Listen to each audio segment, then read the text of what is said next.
Hey, everyone. Welcome to Locked On Lakers for Wednesday. Brian Kamenetsky, Andy Kamenetsky. The Lakers are chasing the Sacramento Kings in the standings. That's where they are tonight. And could we get some advice on how the Lakers can get out of their hole from an actual Kings expert? That's next on Locked On Lakers. You are Locked On Lakers, your daily Los Angeles Lakers podcast. Part of the Locked On Podcast Network, your team every day.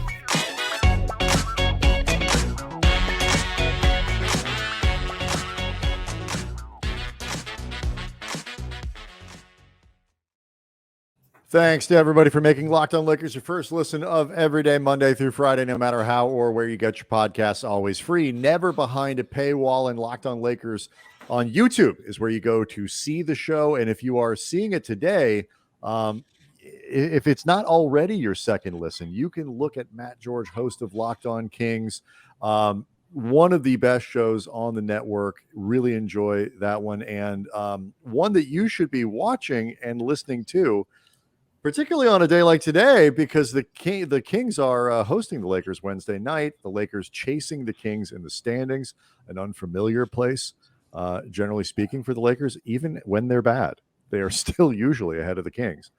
Matt, welcome. Thanks so much for coming on. Hey, it's a pleasure. All is right in the world. The Sacramento Kings ahead of the Los Angeles Lakers in the standings, and this time it's not fluky, I think, but still a lot of season to go, and we'll see how it all plays out. But I always enjoy Lakers and Kings inside of the Golden One Center here in Sacramento, because it's one of the closest things you get to like a college type atmosphere in the NBA, because so many Lakers fans always show up. And I mean, Kings fans hate the environment. They hate seeing a lot of Laker yellow in the Golden One Center. I think it lends for a really interesting and fun game. I've always enjoyed it. So I have these 2 games every year circled on my calendar. Real quick, want to let people know that this episode is brought to you by BetterHelp. As the world's largest therapy service, BetterHelp has matched 3 million people with professionally licensed embedded therapists, available 100% online. Learn more and save 10% off your first month at BetterHelp.com/LockedOnNBA. Okay, tell me, where do you think this is going to happen? Because Andy and I had a little mini debate about this on the show for Tuesday. How many Lakers fans, like, are Kings fans going to be able to buy up some more tickets? Like, will it be a big Lakers crowd? Because it often is, but that's often because I would imagine Kings tickets are easy to get. Like this, will it be the same atmosphere as it usually is on Wednesday? Well, there are 4 Kings games every single year that are twice as expensive as every other one, and that's when the Lakers come to town, and that's when the Golden State Warriors come to town.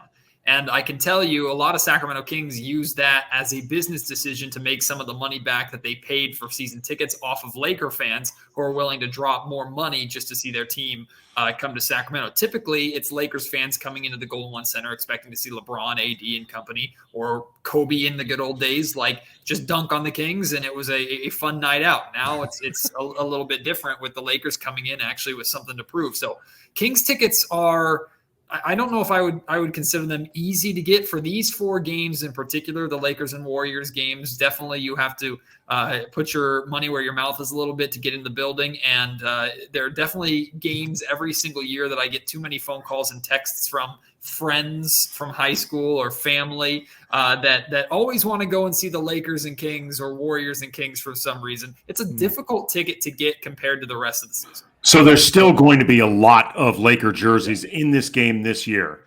Absolutely. I told you, dummy. For the record, Andy was right. I was wrong. There will be a gigantic Laker contingent there. I was trying to pump up the Kings because they're good this year. And I think legitimately so. I mean, would you agree? I mean, I think this team is legit. They're absolutely legit. And it's usually around, I would say, like a 60-40 to 65-35 split of Kings to Lakers fans. And not too long ago, a number of years ago, you could say it was pretty close to 50-50. But yeah, the Kings are absolutely legit. Like a lot of people say it's like the 30 games into the season test, or regardless. To me, it's, are the Sacramento Kings, is the success that they're having, is that sustainable? Are they doing things that are like a flash in the pan? Go back to like the 2018 season when they started the season really, really good because they were playing with a ridiculously fast tempo and taking advantage of teams that weren't kind of up to that level of fitness yet. Well, once teams got to that level of fitness and also started forcing the Kings in the half court, everything fell apart. And we could see that coming from a mile away. This Kings team is like, okay, they're winning as a group. They're winning by running through Domantas Sabonis, and it's sustainable. They're shooting. I mean, some players started the season like Kevin Huerter shooting 50%. We knew that aspect wasn't sustainable, but the Sacramento Kings had more than enough shooters on this team to surround De'Aaron Fox and Domantas Sabonis with. So, like, this Kings team is definitely legit this year. They are, I think, better than we expected this early on. And any win that they have over the Lakers or any win that they have on the road or at home is far from fluky at this point. Yeah, the Lakers and Kings played on November 11th. The Kings won 120-114. There was no LeBron in that game, but now there's no AD, likely no Austin Reaves, possibly no Russell Westbrook, so it's not like they're in better shape. And the Kings at the time of that win were 5-6. They've since gone 11-7. What has worked for them over that period where they've solidified themselves as real? And then after that, how do you picture them trying to capitalize specifically on a team without Anthony Davis? Well, two things that they've figured out. Number one is Mike Brown has solidified his rotation. Now, since adjustments have been made, there now is a new question mark to the rotation, which we'll get into a little bit later on. But the rotation is set and it's consistent, and guys know their roles and they've bought into their roles. So Malik Monk comes in off the bench, and Andy, you and I discussed this at length on Locked On Kings recently. Malik comes in and he plays that Energizer Bunny role, who also has shown off a passing ability that a lot of people didn't necessarily know he had to his game. The Kings lean heavily on in that second unit. You look at him as a microwave scorer, but also a microwave facilitator. De'Aaron Fox is not having to score 35, 40 points a night for this team to win. He can get away with nights where he just has 24. Hell, he's gotten away with nights where he has 16, 17, or 18, as long as he's also distributing.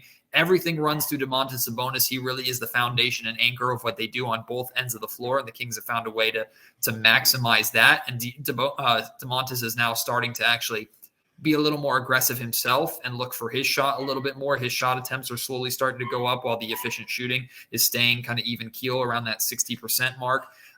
So, I mean, the Kings are just figuring out how to play together, and they're not relying on massive individual performances or outlier numbers in order to consistently keep winning. And one thing to always keep an eye out for is that the Kings get 6 or 7 players in double figure scoring, they're almost guaranteed to win the game. The Kings are a team that wins as a team. They don't, I mean, De'Aaron Fox scored 37 points last night. He's capable of doing that any night, but the Kings lost in that game.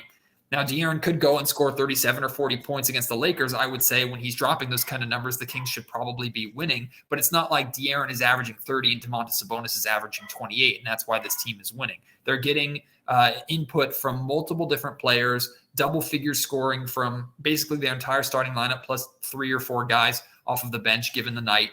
And that makes them a very difficult team to match up against. And then defensively, if they can just tread water, which is sometimes a tough ask for them, but if they can just tread water, they're good enough offensively to win and to figure it out. Now, to take advantage of a team without Anthony Davis, I think that's a huge benefit for the Kings in the sense that when the Kings are in the most trouble, it's when Domantas Sabonis is in foul trouble. So to not have to worry about a presence like Anthony Davis on the inside who can draw a lot of fouls and get Domantas Sabonis in foul trouble, that allows Kings fans to relieve a little bit of stress. However, coming into this game, we just found out today Domantas Sabonis is listed as questionable, as is Harrison Barnes. And the Kings can't survive a long period of time without De'Aaron Fox, but they can make do. And they did that during the road trip to some extent. The Kings cannot make do without Domantas Sabonis. He is everything to that team. He doesn't necessarily have to be the best player or superstar player on the team to be the centerpiece of that team. So if Sabonis doesn't play, the Lakers should feel pretty good about that. I think they should test that theory against the Lakers and just have some, really, if they want to prove what they are as a team and that they're not reliant on this guy, they should make a point of playing without Sabonis. Right. And throw in Barnes too. I think they don't want to prove that, though. They're happy to prove that, yes, everything Domantas Sabonis does is necessary, and they never want to lose him again. And they've done a really good job to this point staying healthy. So knock on wood, he's ready to go. And you guys cover a team that really knows what it means to be respected, Matt, and have respect over the years. This is how you get respect. I'm just saying, if this is the thing that the Kings as a team and the fan base wants. Again, roll the dice without Sabonis. I will take a disrespected 17-13 over a respected 16 and 14. Smart man. Thank you very much. Very smart man. I will say I am probably more keenly aware of both the play of not just Harrison Barnes but Domantas Sabonis than most fans in LA, because I have them both on my fantasy team. So, and I've really enjoyed the experience. Like the first couple games, I was like, ooh, did I overdraft Sabonis? And the last 15, I have been like, no, I have not. No, he has been insanely good. So leads the NBA in double doubles, had 24 rebounds, I think, last night. You're a smart GM. Yeah, no, I know what I'm doing. So Mike Brown is another thread. You mentioned Malik Monk earlier. Mike Brown, another thread that unites the Kings and the Lakers. Curious what you think about the work he's done, because Andy and I covered Mike Brown when he was in LA and loved the guy. The experience didn't go so smoothly, though. So we'll talk Mike Brown and we'll talk Western Conference trade deadlines next. Locked On Lakers and Locked On Kings, both brought to you by BetterHelp. Unfortunately, life does not come with a user manual, and when it's not working for you, it's normal to feel stuck. Navigating life's challenges, whether professional or emotional, can bring on anxiety, uncertainty, whether it's a career change, a new relationship, becoming a parent, moving, all sorts of stuff. And I can personally speak to how much therapy has helped me during a very difficult period in my life, for me and my family. Sitting down, talking with a professional, it was huge. And BetterHelp has over 3 million people. They've connected over 3 million people with licensed therapists. It's convenient, accessible anywhere, 100% online, no waiting rooms, no traffic. Plus, it's affordable. Just fill out a brief questionnaire to match with a therapist. And if things aren't clicking, you can just easily switch to another therapist anytime. Learn more, save 10% off your first month at BetterHelp.com/LockedOnNBA. That's BetterHelp, HELP.com/LockedOnNBA. All right, so Andy, tell me if you think I'm describing this wrong. Mike Brown, when we got to know him, covering him, first and foremost, one of the just nicest humans that you'll find in the NBA. Really, yes, great person to be around, great person to talk to. The experience of Brown as a coach, though, I always just felt like it was too much. Practices were too long. The amount of detail that went into everything was too heavy. Everything was, especially on a veteran team like the Lakers really had there. He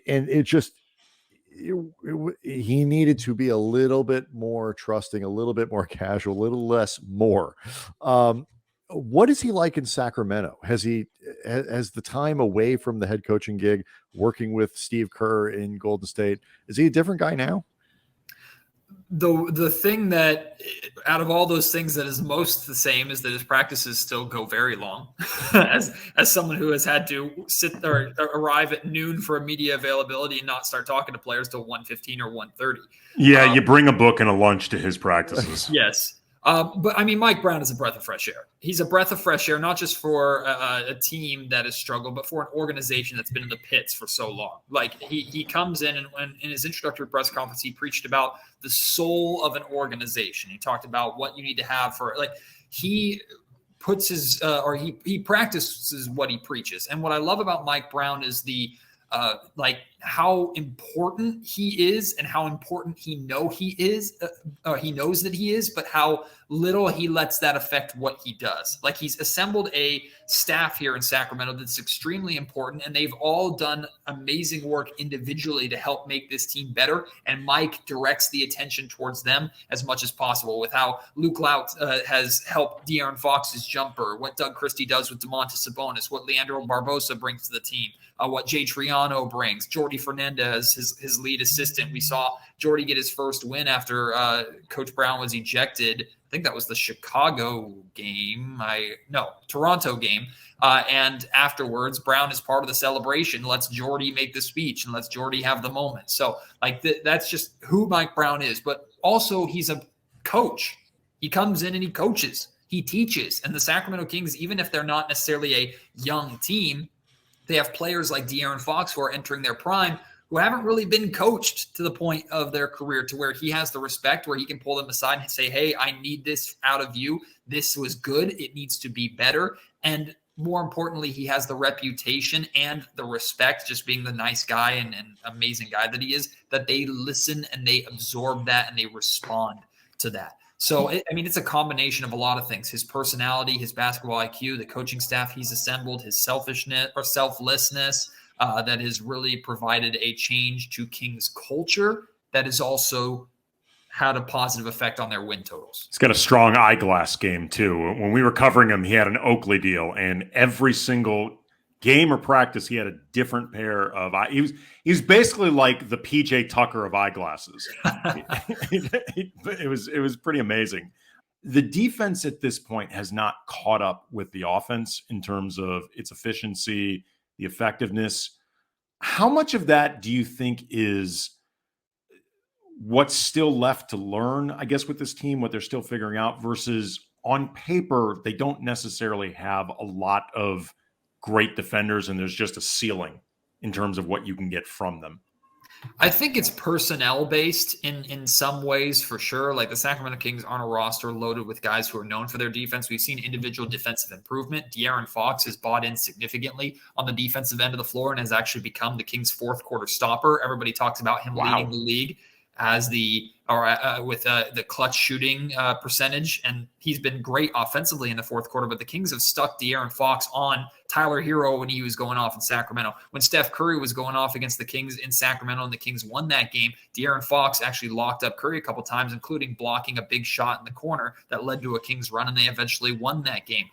De'Aaron Fox was on LaMelo Ball last night in the fourth quarter, played some decent defense, also had some breakdowns that led to a interaction between the two of us on social media. But like there are people or players that are definitely improving, but still we knew that this Kings team, first and foremost, had to establish a foundation. Like it wasn't just like, okay, they have something, let's build upon it. They had nothing defensively. We're talking one of the worst defenses of all time, and a lot of new players who are coming in to try and fix that, but players like Kevin Huerter or Malik Monk who aren't necessarily known for defense. So Mike really had to build from the ground up with nothing but like a hammer and a box of nails. And he's done a good job to get this team to recognize that if they offensively put themselves in position where they just need a little bit of defense in order to win that night, they can win those battles. They can win those battles. They don't necessarily have to worry about the war. So that's kind of where Mike Brown is at defensively with this team. Yeah, you talk about games. Like I as a an observer of sports for a while now, and like when you sort of as a coach as well, I would always prefer that the team I'm about to play isn't coming off a terrible loss. Do you think it matters? Like for context, the Kings lost to Charlotte. That was a home game too, right? That was on Monday night. And I would say, you don't want to just, the team gets angry. They got, they're a little more focused and locked in. The next one, you want a team to be kind of fat and happy and lazy and whatever. Does that even apply though to a Laker game? Like given that it's the Lakers coming into Sacramento, had they won against Charlotte, would there be any space, like let down space, whatever? Does any of that make a difference? I don't intend this to be disrespectful. I don't think the Lakers have that prestige that say the Warriors do now. And I think it's just because of the standing situation. Now, I don't think the Kings should walk in. Can I stop you for a second? You may not have intended for that to be disrespectful, but it was disrespectful. Sorry, Laker fans. You know what? Actually, no, I'm not. I don't care. The Kings are better than you for the first time to deal with. So you don't care. My point is the Kings should not come into the game against the Los Angeles Lakers saying we're better in the standings, therefore we're better in this game. And I don't think I think Mike Brown has done a really good job getting them to get rid of that mindset period. When that was something we used to be terrified in Sacramento, and for good reason. When a team was missing their best player or one of their best players, it was almost guaranteed to be a loss for the Kings, because they would walk in with some kind of unearned swagger, or not take maybe someone off the bench, the sixth man who now is a starter, off the bench seriously, and that sixth man would go for 30. And everybody came into the game against the Sacramento Kings expecting to get theirs, because they knew the Kings don't know the definition of defense, let alone how to play it. So I don't think the Kings are going to get up for this game against the Lakers like maybe they would get up for a game against the Warriors at this point. I don't think they really care who their opponent is, truthfully. But I do think they definitely care about losing a game that they should have had at home, and recognizing the importance of these games towards building a safety net for later on in the season, when good teams really start to figure it out and go all out for playoff seeding. They recognize the importance of that and know that games at home, regardless of their opponent, are games that they should handle. So I definitely expect to see a refocused Kings team. But again, with the questions about who's available and who's not, there are certain injuries that this team, even if they're focused, is going to have a really hard time overcoming. So that is to be determined. Yeah, I do hope both teams have as full a roster as possible, because this does have the potential to be a fun game. Though I got to say, Andy, I'm sure you agree, when a 13-17, Lakers got that 13-17 swagger. So, you best take them seriously. We both of us want to talk about the West, because it is a fascinating conference right now, especially given the Warriors state, and the Kings are good, and the Pelicans are really good, and the Jazz are hanging in there, and they're good, and the Lakers have lost shockingly little ground, though, in all of this time. Yes, because below 500. Because there is so much parity right now, which means the trade deadline is going to potentially be very hard to predict. And so we got some questions about that, and want your perspective, Matt, on what you would do were you the Lakers, given their current circumstances. So all that coming next. Locked on Lakers and Locked on Kings, both brought to you by BetOnline. BetOnline.net, your number one source for sports betting, info, stats, news, and analysis. Get the latest odds and trends for every professional and amateur league out there, from football to basketball to soccer to esports. They've got it all over at BetOnline.net. And if you love sports podcasts, which of course you do, you are listening to a combination of two of them right now, you can find those at BetOnline as well. They've got content over at BetOnline, and it's always the fastest, easiest way to get your betting fix. So head to the website today or use your mobile device. Learn more about the trends in action. BetOnline, where the game starts. So do you expect the Kings, let's say they can keep doing, kind of hanging out where they are currently, they'll enter Monday's game 6th in the conference. So in what we call the real playoffs and not the play-in. Do you expect them to be buyers potentially? Because as Andy mentioned, that changes the calculus for what you have to pay to get a Bogdanovich or something like that from Detroit. I expect them to be smart, and that's not a cop-out answer as much as it is a Monte McNair general manager mindset. Monte has adopted this, basically, the subtitle on his business card, which is we are going to remain flexible. We are going to look at every opportunity to improve our team, or how we believe we're going to improve our team. But we're not going to do or take the routes that are necessarily conventional, or what everybody thinks is the right route to go, or always be targeting the players that everybody thinks the Kings should be targeting necessarily. Monte's kind of lived up to that throughout the course of his short tenure here as the Kings general manager. I think it's far more likely for the Kings to be buyers than sellers, that's for sure. But I think the Kings have to be very careful with what they're trying to buy and what's a good bargain versus an overpay. And what I mean by that is, the Kings right now are desperately searching for a backup big, a backup center in particular. There's a reason why Domantas Sabonis has played 40 minutes a game over the last 3 or 4 games, because they don't have another option at this point in time. So backup bigs might be something on the cheap that the Sacramento Kings can get. But I know a major conversation here in Sacramento is Harrison Barnes is on an expiring deal. Did the Sacramento Kings try and move Harrison Barnes, and his value is not as good now as it was last year or the year before the trade deadline, and Monte should have pulled the trigger then?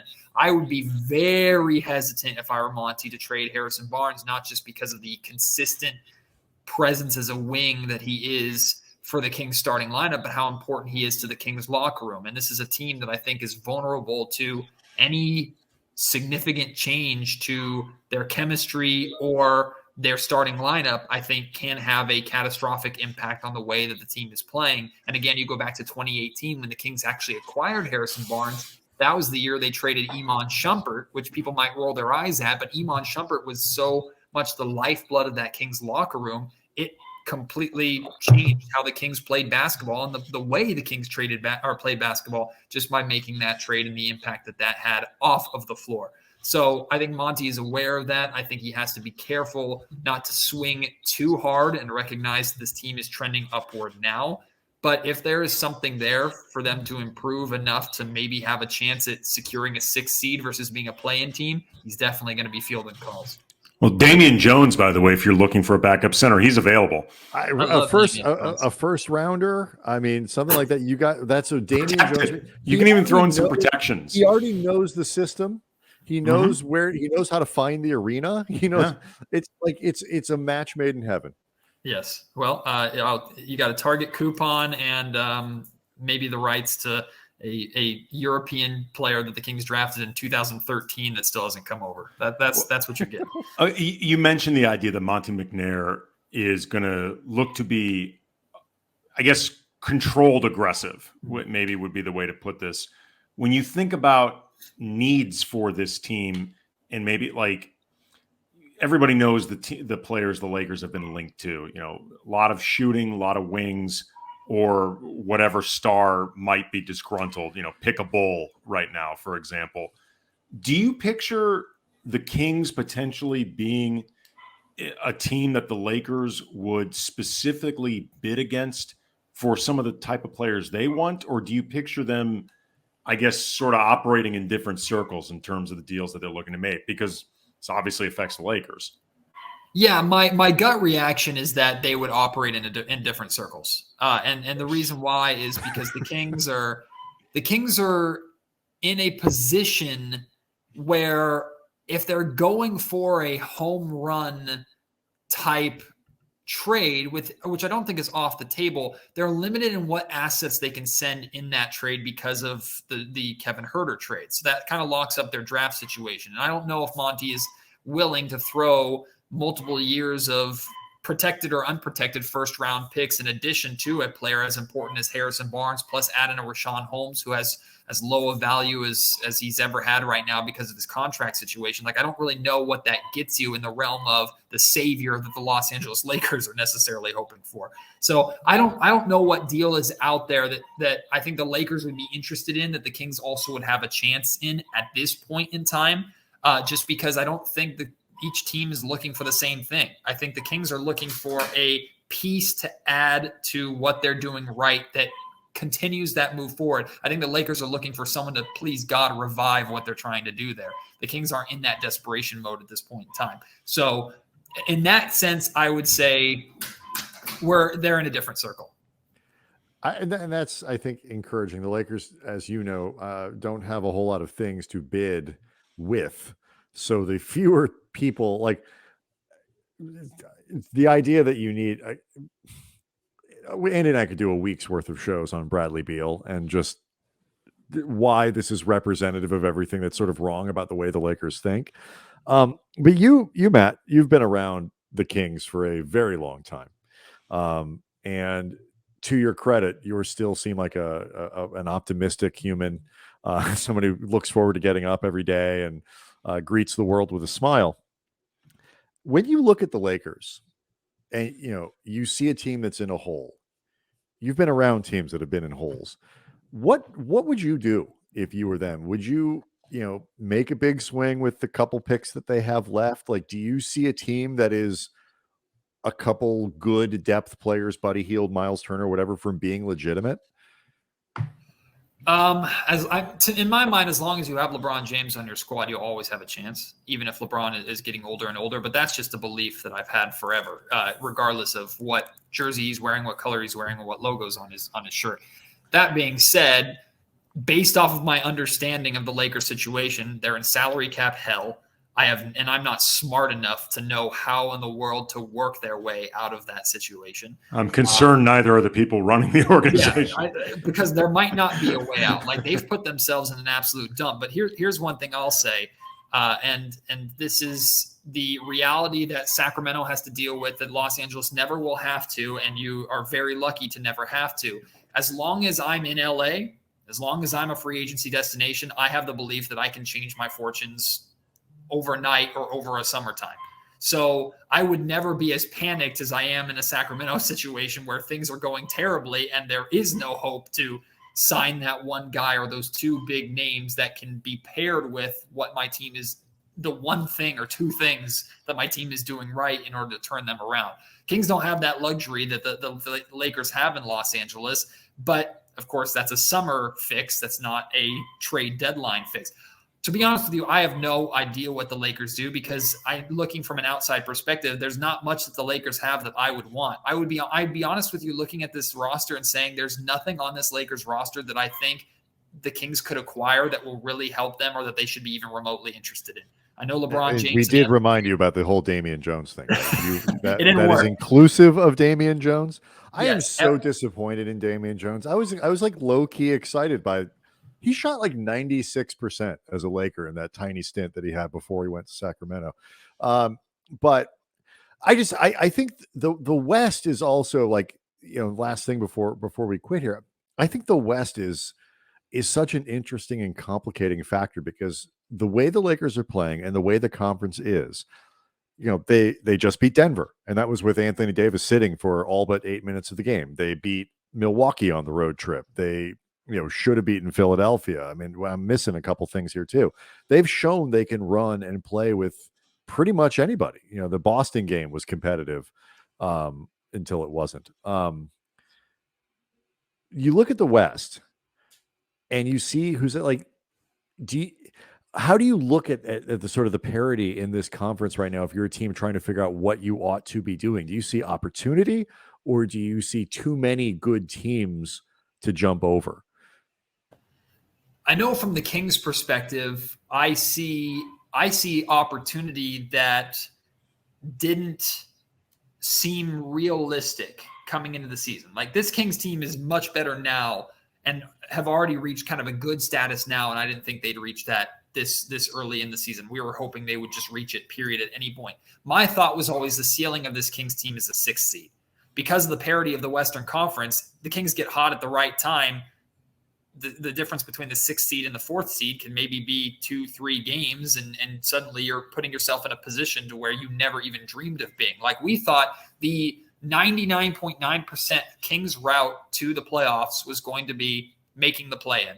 And we were just hoping that it was going to be a 7th or 8th seed, so we would be guaranteed at least one play-in game, one game that doesn't count as regular season inside the Golden One Center. Like, that was what we were hoping for. Now there's a very legitimate conversation happening in Sacramento of, is this team good enough, and what do they need to do right now to put themselves in the best position to where the play-in isn't even their concern, that they're going right into a best-of-7 series. They likely lose that best-of-7 series, but at that point, it's still a win for the Kings. So I look at it in the sense that there's opportunity to move up and put yourself in a position if you get high or hot at the right time that you didn't expect to be in. And I think a lot of teams are going to approach the deadline with the same belief that, hey, we get this one guy, we can move up. We can make a lot of ground in the standings just by having a good final month of the season or a good 3 weeks. Like that, Andy, if you think if the Lakers are close enough around the deadline, do you think they can make that argument for themselves based on what we've seen over the last month?